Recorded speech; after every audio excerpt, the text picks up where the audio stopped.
એટલે મને ખામી ઉત્પન્ન થતી દેખાય.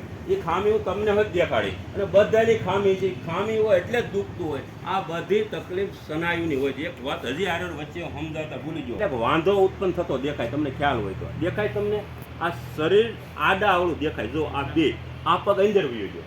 આને હું મારી ભાષામાં મારો અનુભવ કે છે. આગળ અડશું દુખે બા આનો દુખે આ દુખે પૂછો. મેં પૂછ્યું કયો દુખે, કારણ કે મેં અહીંયા હુવરાવ્યો એટલે મને ખબર પડી ગઈ ક્યાં તકલીફ છે. જે તકલીફ હોય તરત પકડાઈ જાય. જો આ દુખતું કેવું દુખે બા, હું ખાલી અડું છું.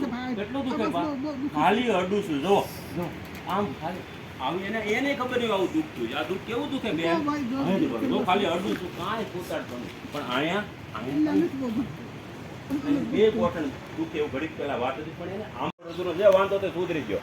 હવે આપણે જોઈ, તમને ખ્યાલ નથી આવ્યો લેવલ ચૂક નથી, મને ખબર પડી ગઈ. પણ તમને ખબર પાડવા માટે મેં એક માપ દેખાડ્યું.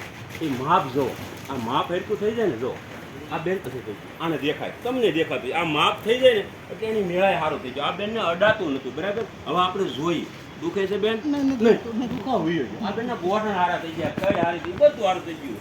જેવી રીતથી આંખમાંથી કણું કાઢી સારું થઈ ગયું. મારા હગાને તો કારણ કે મૂળ સારું છે ને, ઈશ્વરે કોઈથી લાજ નથી જવા દીધી. મૂળ